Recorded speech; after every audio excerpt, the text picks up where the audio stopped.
Hey, howdy. Good morning, everyone. At the beginning of the 18th century, there was an Irish immigrant, and his name was Michael Morris Healy. And Michael Morris Healy came over and settled in the state of Georgia, and he bought a plantation. And as we all know, the mechanism of industry, unfortunately, in the South at that time, was born on the back of slavery. And Michael Healy had slaves. One of these slaves' name was Eliza Smith.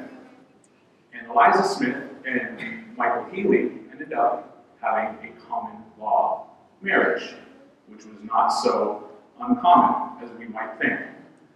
They ended up having 10 children.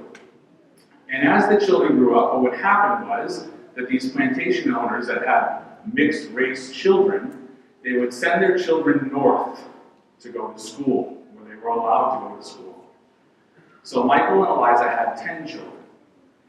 And one of their names was James Agustin Healy. And James Agustin Healy ended up at the College of the Holy Cross in Worcester, Massachusetts. And while he was there, he began to discern a calling to the priesthood. And when he accepted that call, at the time, the only seminary in the United States was in Maryland. And he could not go to school there because Maryland was a slave state. So his superiors ended up sending him to Montreal. And he spent 2 years of seminary studies in Montreal. And then he ended up finishing his seminary studies in Paris.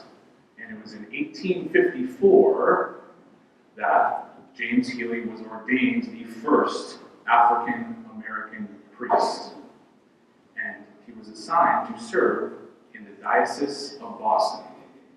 Now, at the time, the Diocese of Boston encompassed all the New England states. All of us was in the Diocese of Boston. Until 1853, the Diocese of Portland, Maine was established. And the Diocese of Portland, Maine was not only the state of Maine, but it was also the territory and state of New Hampshire. So for a while, we were all in the Diocese of Portland.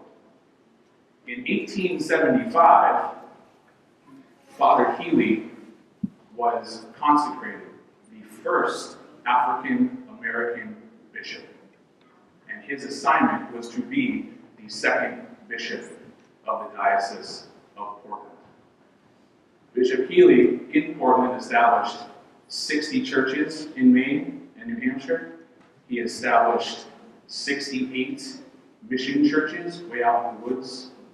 He built 18 convents and 18 schools. And in 1884, Bishop Healy supervised the creation of the Diocese of Manchester. So for 9 years, those of us here had Bishop Healy, the first African-American bishop, as our shepherd.